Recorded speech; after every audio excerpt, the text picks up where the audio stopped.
Et bonjour à tous, aujourd'hui on se retrouve sur le BTC face au dollar qui corrige assez fortement, on va pas le nier et tant mieux, étant donné que toutes les directions d'analyse allaient dans ce sens-là. Deux, trois indicateurs disaient le contraire, mais ils sont tellement légers qu'il fallait favoriser la baisse de ce fameux petit BTC. Et donc maintenant, let's go, ce qu'on va faire ensemble d'ailleurs durant les jours à venir, c'est égrener et revoir les analyses qu'on a faites et le résultat qu'il y a eu actuellement, comment ça s'est concrétisé.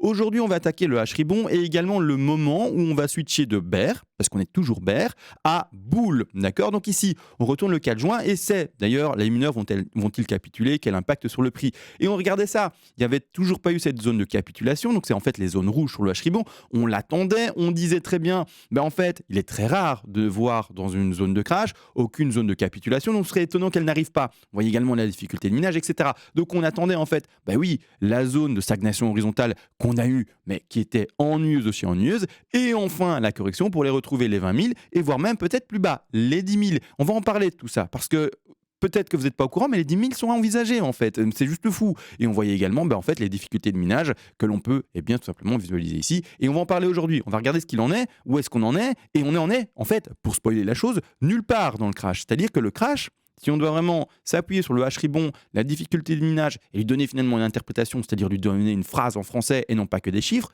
en fait, on en est nulle part. Le crash ne fait que commencer. Je sais, c'est horrible à entendre, c'est pas chouette, etc. Certains vont dire, mais tu veux faire paniquer les gens. C'est pas je veux faire paniquer les gens, c'est juste les gens. Il y a un crash, c'est la vie, c'est comme ça. Le S&P 500, pour le moment, vient également de faire un plus bas. Tout simplement, l'index dollar, fait maintenant des plus hauts. Et c'est toutes des choses qu'on a analysées qui sont en train de se passer. Donc, on va regarder maintenant comment ça se traduit. Et de manière objective, et non pas j'ai envie de faire peur ou quoi que ce soit, mais quel est l'objectif en fait objectif. Donc, vous aurez compris.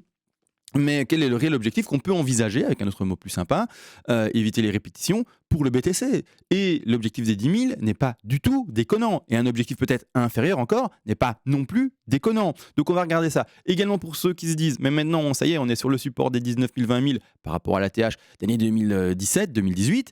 Les amis, si on va sur le TH, juste pour le montrer, mais qu'est-ce qui se passe actuellement ? On vient de percer et d'éclater le dernier ETH, la dernière zone de résistance et qui est maintenant devenue une zone de support, mais qui ne l'est plus puisqu'elle est éclatée, également fin décembre, début d'année 2018 pour le TH. Donc, le scénario de le BTC va en dessous, maintenant c'est prouvé, je n'ai pas arrêté de vous le dire. Les gars, le BTC peut péter son ATH précédent. Et c'est clairement ce que l'on doit envisager. Je suis désolé de le dire, c'est vraiment horrible à dire pour certains qui en fait sont rentrés dans le marché là-bas en haut. Mais la seule chose qui peut peut-être en fait vous rassurer, si vous voulez entendre quelque chose qui vous rassure, c'est qu'il faut en fait investir pour un long terme de temps et pas pour une année, d'accord ? Il faut se dire que c'est cyclique, que quand on met le BTC en logarithmique, si j'y arrive, en fait, le BTC il monte de manière générale, d'accord ? Donc là, je suis sur un graphique dégueulasse, on va plutôt passer sur le BX pour avoir quelque chose de plus sympa, mais le BTC monte de manière générale avec des phases de correction et il faut pouvoir les vivre. Ces phases de correction durent en moyenne 1 an et demi, 2 ans, d'accord ? Et mettent d'ailleurs un peu plus de temps pour même retrouver le plus haut par rapport à la TH précédent. Donc ici, on était en fin d'année 2017 et on est ressorti à la TH en 2020, en fin d'année 2020. Donc voilà, vous voyez, il y a quasiment 2 ans, voire même 3 ans. Donc il faut en avoir conscience. Et c'est ce à quoi il faut se préparer maintenant. C'est encore un crash long, fastidieux, ennuyeux, et puis c'est tout, d'accord ? Donc vous qui êtes investisseur, ne revendez pas bêtement également en disant ça y est, on dit que ça va cracher longtemps, donc je revends mes BTC. Vous n'êtes pas des traders, d'accord ? Les traders, ils ont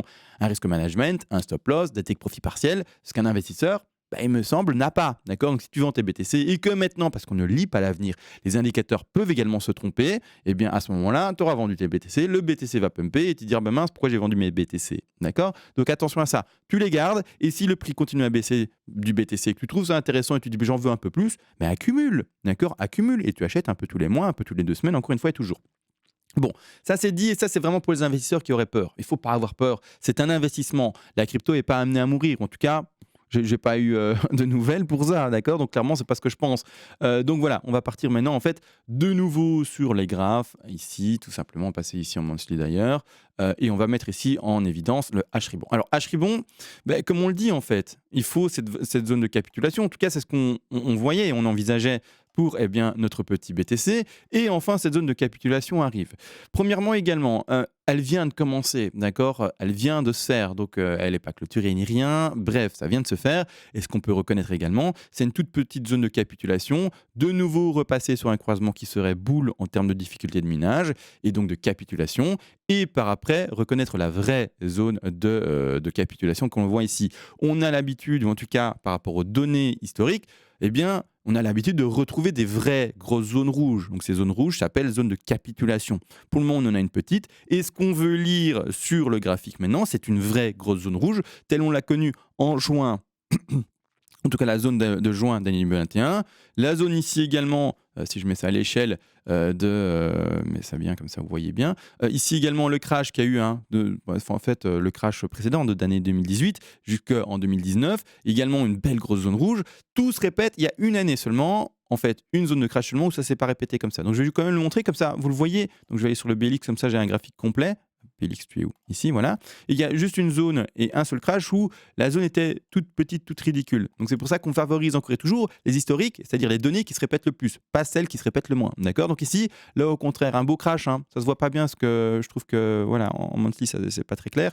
Mais on a eu bel et bien un pic aux alentours des 1162 $. À ici, le plus bas qui a été fait à 140, 150, donc on est à un divisé par 10 tout de même. Et on a eu une toute petite zone ici de capitulation microscopique. Bon, ben voilà. Mais malgré tout, quand on retourne plus dans le passé, là au contraire, les zones sont bel et bien flagrantes. On s'attend du coup à avoir une zone flagrante. Ça peut faire l'autre cas de figure où la zone n'est pas flagrante, où elle est toute petite.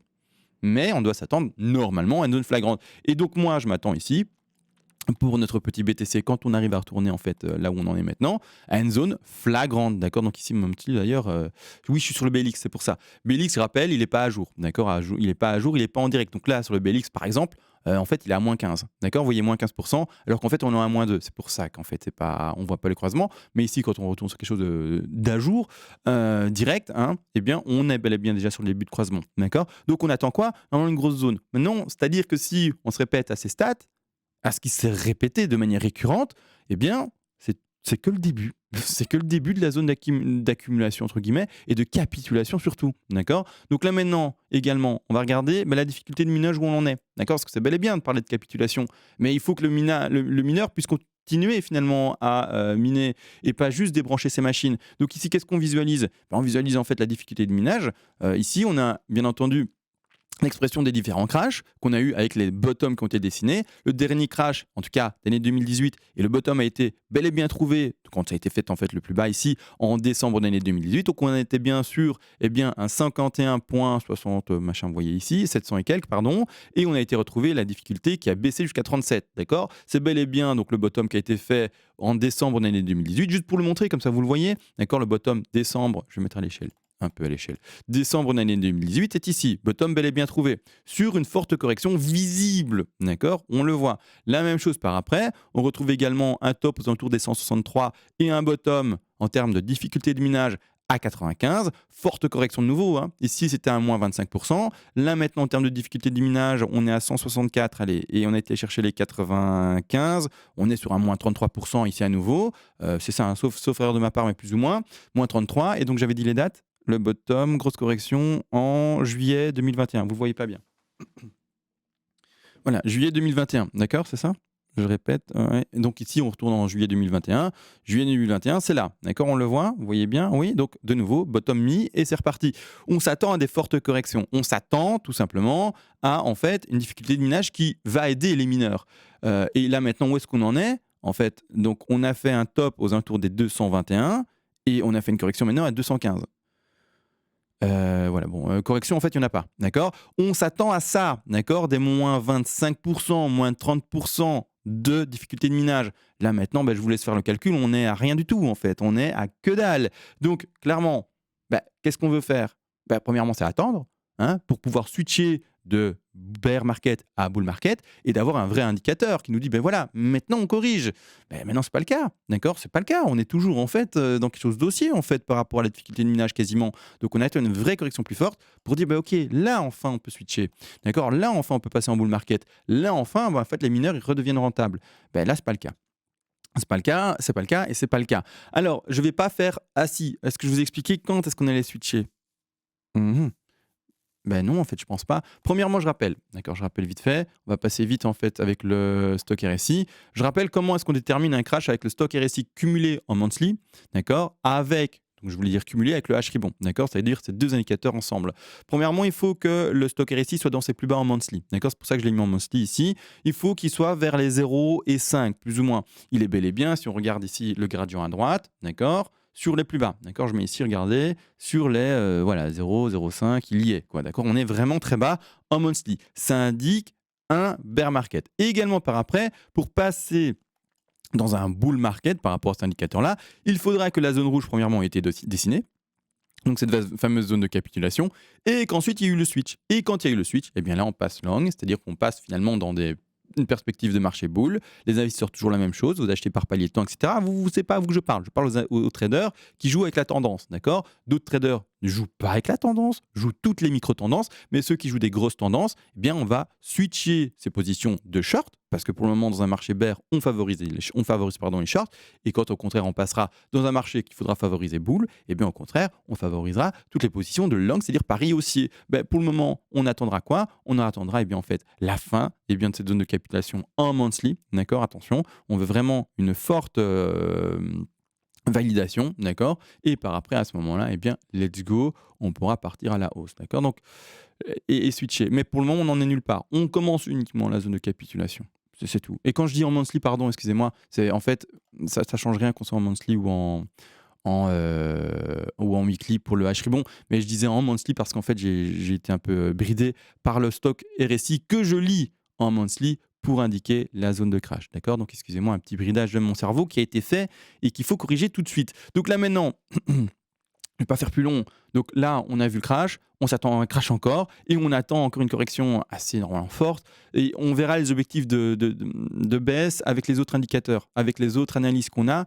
Là maintenant, H-ribbon, c'est juste pour indiquer vraiment quand est-ce qu'enfin on arrive dans le bas du panier, et quand est-ce qu'enfin, en fait, on peut vraiment amorcer peut-être cette zone où on va commencer à acheter pour les traders, c'est-à-dire où il va y avoir ce switch. Pour les investisseurs, je rappelle, on achète toujours. C'est con, hein, mais on fait un palier déterminé toutes les 2 semaines, etc. Et on rentre dans le marché, point barre, d'accord. On ne lit pas l'avenir, d'accord. Donc voilà, donc là, pour les objectifs baissiers, on en parlera dans la vidéo plus tard, peut-être ce soir, peut-être demain matin, peut-être demain en journée, mais dans la prochaine. Là, aujourd'hui, c'était juste pour montrer qu'on s'attendait à une forte correction encore et toujours, et qu'elle a bel et bien eu lieu, d'accord. Donc finalement, comme on le voyait, c'est ce que j'expliquais en fait. Ce que j'expliquais là en date du 4 juin. Ceux qui sont curieux, allez la voir. Et on mettait voilà, des objectifs baissiers, etc. Et en fait, des objectifs à attendre. Donc voilà, tout a été dit. On va pas faire plus long, ça sert à rien. Merci à tous, bien entendu. Et on se retrouve à plus tard. Sur ce, ciao.